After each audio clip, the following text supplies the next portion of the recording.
পাপিয়া বাসর ঘরে বসে আছে লম্বা একটা ঘোমটা দিয়ে।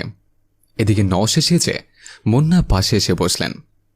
মুন্না নতুন বউকে দেখে দিশাহারা হয়ে আস্তে আস্তে মাথার ঘোমটা সরিয়ে দিলেন। পাপিয়া লাজুক লাজুক চোখে মুন্নার দিকে তাকালেন। মুন্না লজ্জা পেয়ে অন্যদিকে মুখ ঘুরিয়ে রাখলেন। মুন্নার এই অবস্থা দেখে পাপিয়া বললেন, এ কি, বাসর ঘরে লজ্জা পাওয়ার কথা বউয়ের, এখন তো দেখছি উল্টো আমার স্বামী লজ্জা পাচ্ছে। পাপিয়ার কথা শুনে মুন্না বললেন, আসলে প্রথম প্রথম বিয়ে তো, তাই একটু লজ্জা করছে। দু একবার তোমার সাথে কথা বললে ঠিক হয়ে যাবে, আর লজ্জা থাকবে না। মুন্নার কথা শুনে পাপিয়া বললেন, হ্যাঁ তুমি ঠিকই বলেছ, আসো তাহলে আমরা গল্প করি। পাপিয়া মুন্নার হাত ধরতেই মুন্নার শরীর যেন কেঁপে উঠল। নরম হাতের গরম ছোঁয়া মুন্নাকে পাগল করে তুলেছে। মুন্না দেশে মিশে না পেয়ে পাপিয়াকে জড়িয়ে ধরলেন। পাপিয়া একটু বিরক্তি বোধ করল। মুন্নাকে বললেন, তুমি যেভাবে জোরাজোরি করছো মনে হচ্ছে আমাকে লবণ ছাড়াই খেয়ে ফেলবে। পাপিয়ার কথা শুনে মুন্না বললেন, লবণ আনার সময় কই, লবণ ছাড়াই তোমাকে খেয়ে ফেলতে চাই। এবার পাপিয়া বললেন, ঠিক আছে, তুমি যেভাবে খুশি সেভাবেই খাও, আমার কোনো সমস্যা নেই, তবে প্যাকেট এনেছ? প্যাকেটের কথা শুনে মুন্না বললেন, প্যাকেট? কিসের প্যাকেট? আমি তো তোমার কথা কিছু বুঝতে পারলাম না, বাসর ঘরে প্যাকেট দিয়ে কি করব? পাপিয়ার আর বুঝতে বাকি রইল না।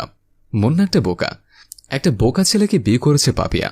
তাই তো পাপিয়া মুন্নাকে বললেন, আরে বোকা, প্যাকেট চিনিস না, বাসর ঘরে চলে এসেছিস, যা দোকানে গিয়ে এক প্যাকেট কন্ডম নিয়ে আয়। মুন্না এবার পাপিয়ার কথা ভালোভাবেই বুঝতে পারলেন। তাই তো কোনো কথা না বলে মুন্না দোকানে চলে গেলেন প্যাকেট আনার জন্য।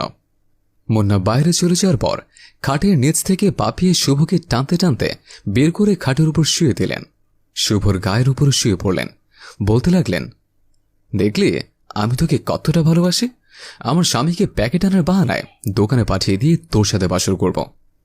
মনে আছে আমি একদিন বলেছিলাম, আমি যদি 10টা বিয়ে করি বাসর কিন্তু তোর সাথেই করব। আমি আমার কথা রেখেছি। শুভ বললেন, এইভাবে কথা বলে সময় নষ্ট করবা, তোমার জামাই আসার আগে আমার বিড়াল মারা শেষ করি। পাপিয়া আর দেরি না করে শুভকে জড়িয়ে ধরলেন। শুরু হয়ে গেল বিড়াল মারার যুদ্ধ। এইভাবে বেশ কিছুক্ষণ সময় পার হয়ে গেল।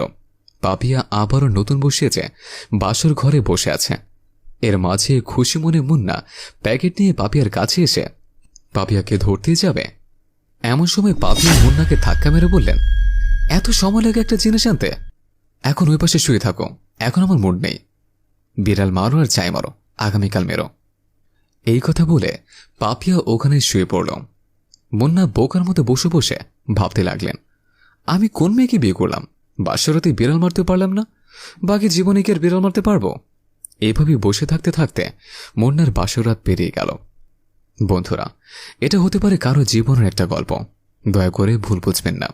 আমাদের এই গল্পটি যদি ভালো লাগে থাকে তাহলে অবশ্যই লাইক, কমেন্ট এবং শেয়ার করবেন। ধন্যবাদ।